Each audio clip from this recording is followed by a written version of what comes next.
Hello, I'm here with Karl Aiginger, who is a professor of economics at the Vienna University of Economics and Business. Mr. Aiginger, thank you very much for being with us today. You have an interesting perspective. You come from Austria. You've been actively involved in dealing with the crisis of the Eurozone, particularly in the area of unemployment. And I was wondering how you think we've done over the last 5 years, how things can improve, if they need to be improving, and what your work has been all about. Yes, I would like to start that Europe is a very successful problem, a success area in a midlife crisis. That means if you look where Europe had been 50 years ago, there were a lot of nations which really quarreling with each other, peace was not secured, and there were only first there were only 6 members, and now there are 28 members, and 10 more countries want to join. But since Europe is in a midlife crisis, that means in the last 5 years there's no growth in Europe. That means GDP in 2004 is approximately the same level as at the start of the crisis. And consequently, unemployment has been rising to two-digit numbers, and is now about 12% in the European Union. And the concern must be that, as you say, it may be a midlife crisis, but you'd hope that that midlife crisis does not create a regression. I mean, the concern is that we reached a high water mark of integration and unity, and that these current economic tensions are now beginning to put the whole European project in doubt, and that many of these old nationalist tensions are now reviving again. This could have been the case, but I'm quite sure since about 2 years that it will be not the case.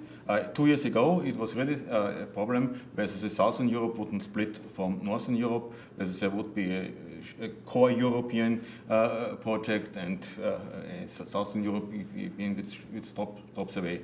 But since 2 years, Eurozone is rather stable. It is since the president of the European Central Bank has declared that he will keep together this Europe at any means, and the financial markets reacted positively. The interest spread, which was huge in Europe, is now very small again. That was an important turning point when Mario Draghi made his speech, I think it was in August 2012, about saving the euro by any means possible. So far, he has relied, if you like, on an elaborate confidence trick in the sense that he hasn't really been tested on that claim. Why do you think it's been so successful so far? It has been successful because the disequilibria are narrowing again. That means the Southern European countries, which was really the problem, have now much better current account balances. Imports decreased and exports were pushed. Europe, the Northern Europe countries know that without Southern Europe, the European project will not work any longer, and there's no more thinking in Germany, for example, that we could do it alone in a small core Europe. Remind, if we have a core Europe, this area has an average growth rate of 1 to 2% per year. If we see Europe in a larger context, the current European Union, it's 2% plus as a medium-term growth rate. And if we look at Europe, including its neighbors, we have a growth rate of about 2 to 3%. That is more than in the United States. But reminds, Europe, including its neighbor, means including the Black Sea area, including North Africa, and even including Russia. But if that's what, so we have now 2 visions of Europe. So one is to go back to the core, to be a small union, homogeneous, Germany dominated, or to go for a wider Europe in which Europe is connected with its neighbors. But how far is too wide? And I ask that in the context of, say, what was happening in the Ukraine recently, because there is some talk that by initiating discussions with Ukraine, there is a sense, certainly amongst many people in Russia, that there is an attempt to draw Ukraine into the European orbit away from Russia, and that's been a source of the current tensions. So did we take that expansionist impulse too far? No, it's absolutely essential that Europe is extending from its current size to its neighbor. That doesn't mean membership of the euro. That doesn't mean that it's an exclusive neighborship. But the economic area around Europe is growing by 3 percentage points per year. And that's more than the United States, and it's even on the world, as far as world growth is concerned, another good year. So that's what we have to achieve to make this Europe more comprehensive internally, so to make it fit to connect to the neighbors, which are easily the chance of Europe. If we don't do it, there will be other areas, other blocks around Europe, and then this would be the great problem. With a small, low-growing core Europe and neighborhood which is increasing fastly, but which is trying to have a new center. But my impression was that actually it's been the core, particularly Germany, which has been the strongest growing part of Europe, and then actually the areas which have still been problematic have been the so-called periphery countries, Spain, Italy, Greece, Cyprus, obviously, and that it's been Germany that's actually been closer to fuller employment. It's had robust exports, robust economic growth. This story is only partly correct. Okay. If you look at in the long run, let us say the last 15 years, Germany is a slow-growing country. There were 10 years in which we spoke about the sick man in Europe, and this was Germany. After this financial crisis, they recovered better, but don't forget, with the declining population, and after many of Germans have left Germany, and after they've created a sector of low wage sector. This was a method how Germany could recover, but not how Europe could be recovered. If Europe has to recover, they have to go another course. And you mentioned the low wages. You were referring presumably to the Hartz reforms, where the government under Gerhard Schröder cut the wages or secured labor reforms, which effectively cut many of the wages of Germany's working population and thereby restored Germany's competitive export advantage. Now, you could make the case that was first mover advantage, that they were the first ones to do it, and they did it in the context of a Europe that was growing. But then you run into the so-called fallacy of composition. In other words, we can't all cut wages at the same time and have the economies of Europe growing, because, of course, if all wages go down, then you get this paradox of thrift problem. This is exactly the point. If every country in Europe would have gone for the German economic course, the economic development would have been much worse in Europe. Maybe still better in Germany than for the other countries, because Europe has to solve several problems. One is the demand problem. Yeah. Which part of economic demand should grow?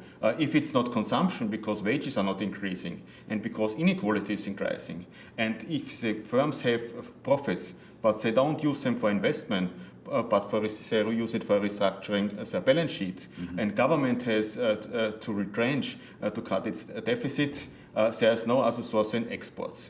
Using exports is possible, like going for China for exports or for Asia, or going for the European neighborhood. Except that it seems that every country wants to be an export superpower. Yes, yeah. And until we start exporting to, say, Mars, that's not possible for everyone on this planet to do it. You can do it a little bit. Europe can do it a little bit to improve its current account. It is already improved. Europe has, in contrast to the United States, a positive current account, but it's not a way for boosting growth in the long run. Boosting growth in the long run means correcting the income distribution. The income distribution has very much changed. The wages are losing in relation to GDP, and the lower wages are losing to the higher wages, which means lower consumption.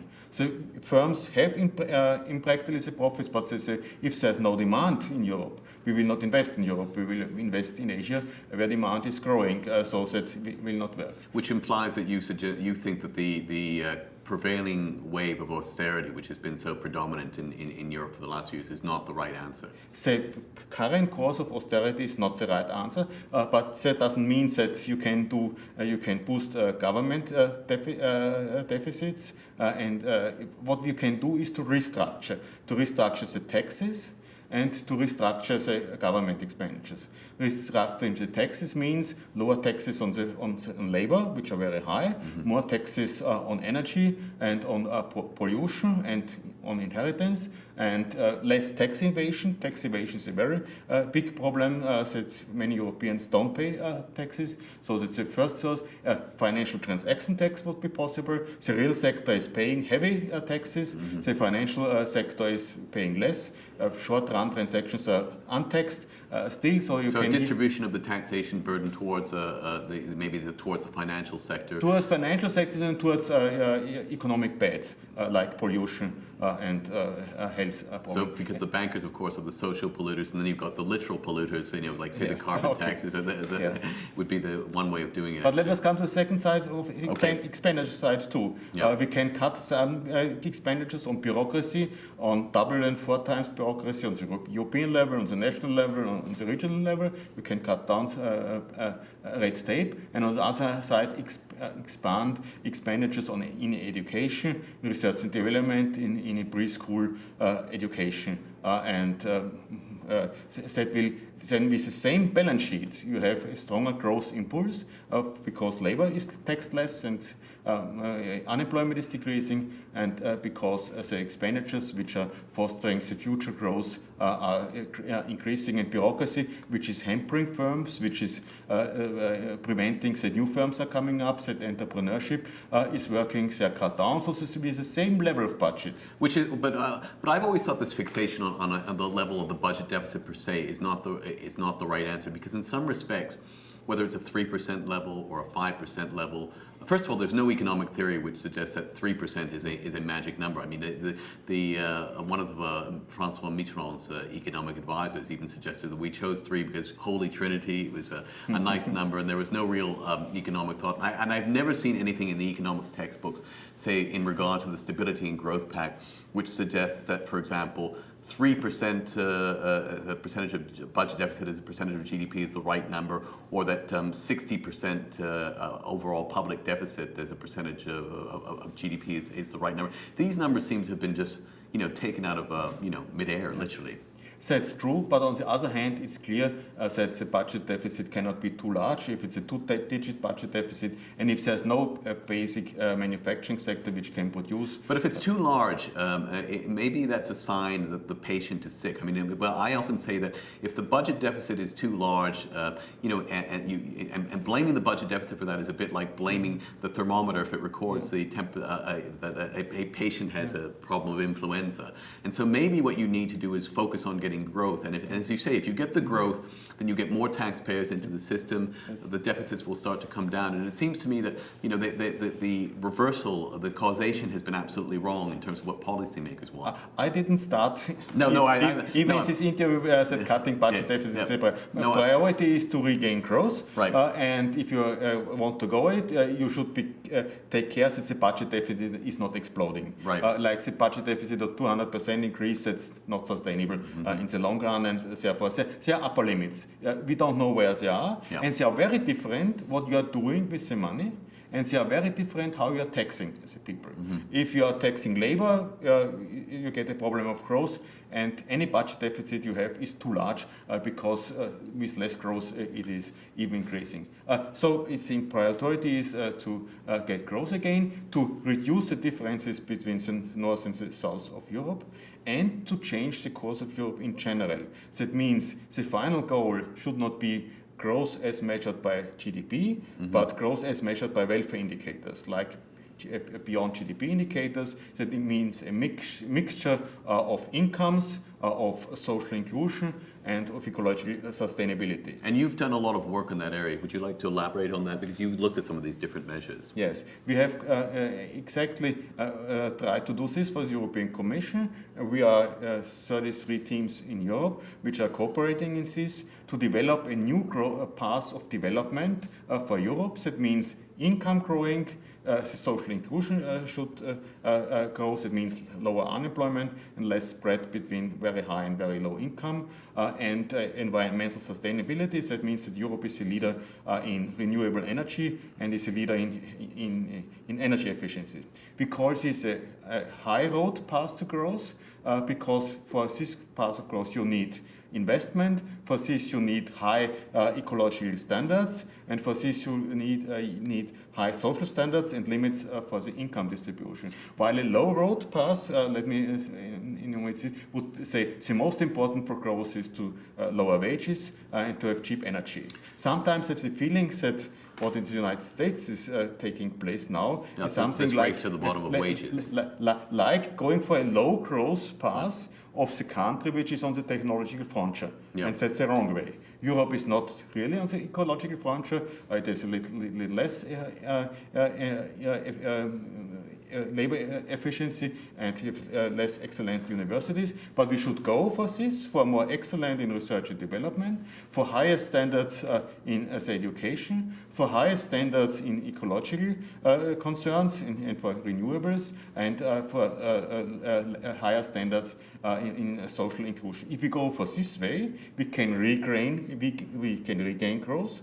We can be a success example for our neighbors, which will then say, okay, we have two ways to go for the European growth of development, or for the United States growth, or for the China growth, and we can choose. And that would be an indirect way to get our neighbors into support of Europe with as our friends, as our partners, developing a growth path which is more compatible with welfare than the two other paths. Yes, it's interesting because in the United States, the income inequality debate, it's become more active over the last few years, but there has not been an overall sense amongst policymakers that this is an important component of the growth strategy.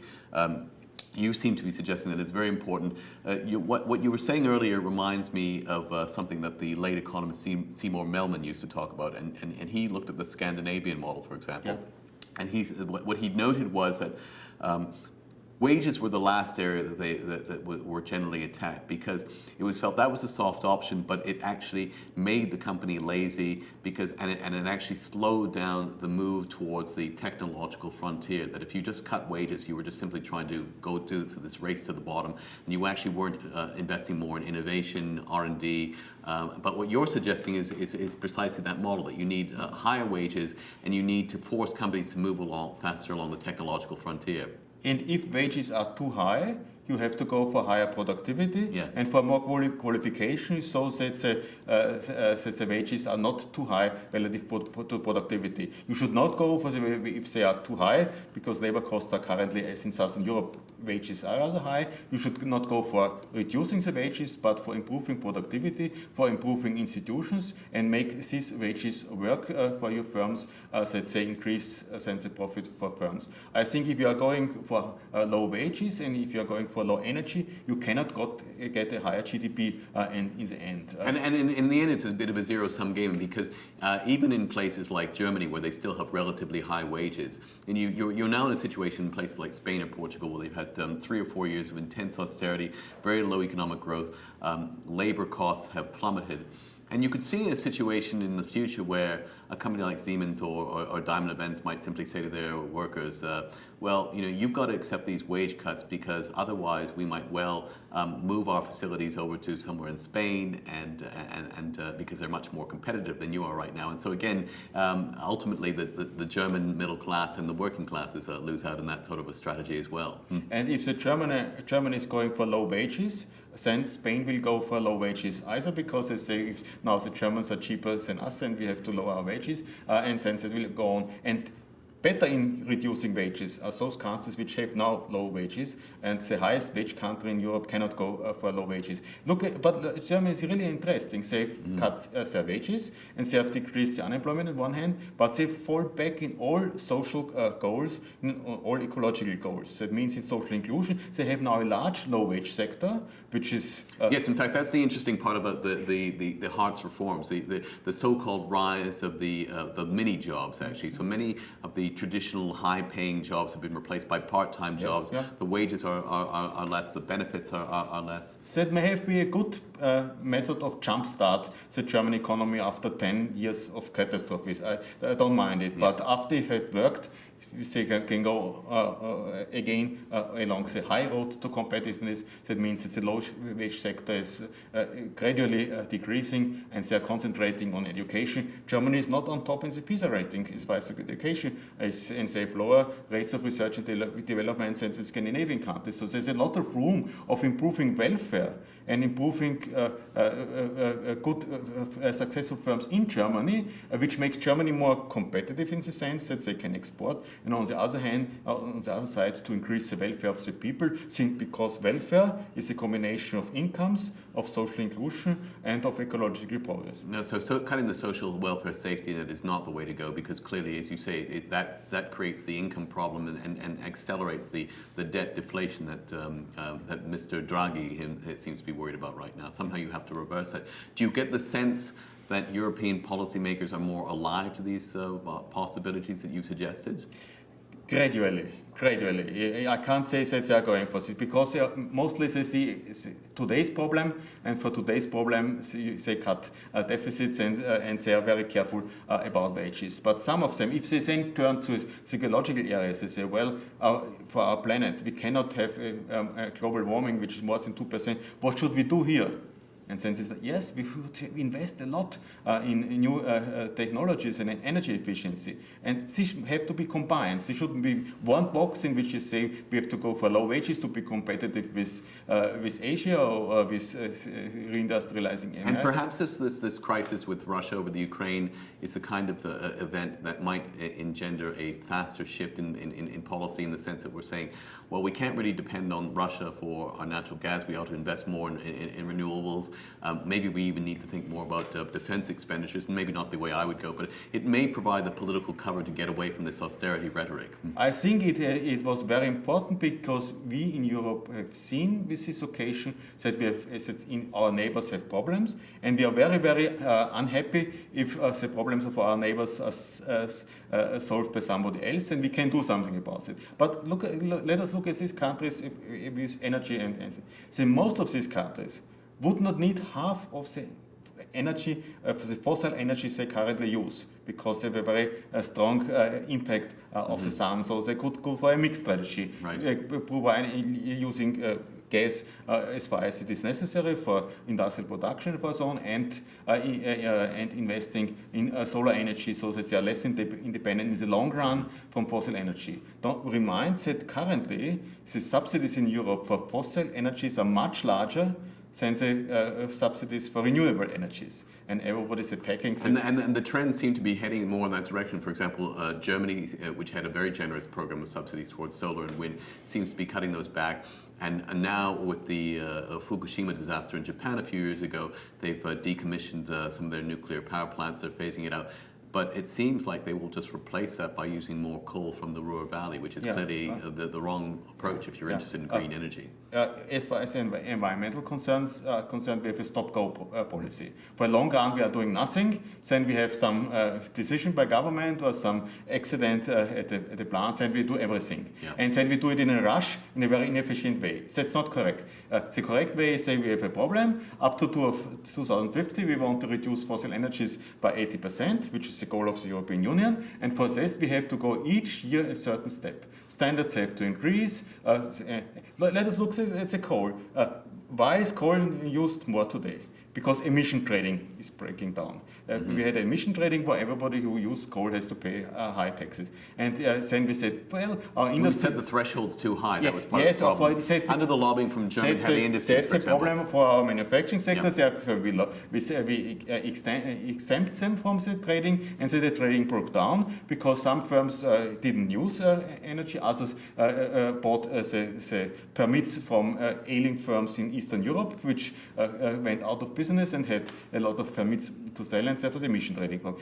After the emission trading broke down, coal was cheaper than gas, and therefore the energy plants switched to coal. But that's not the problem of the Energiewende or for going for renewable energies, but was the problem of the old system. And I think the state has to take a very key role in terms of mobilizing that move towards the green economy.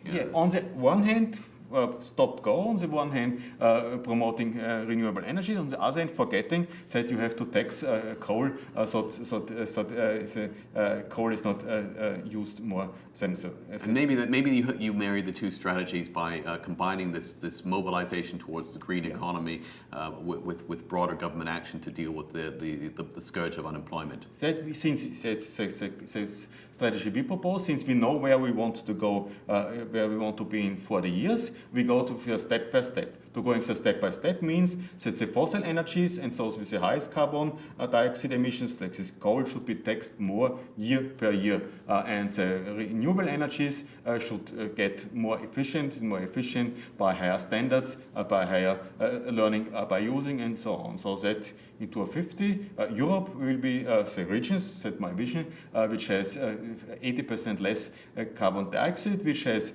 less unequal distribution of income, and which is regaining an inclusive and ecologically sustainable goals. I very much hope that the European Union embraces the vision that you've outlined this morning. Karl Aiginger, thank you very much for speaking with us today. It's been very interesting. Thank you for saying to you.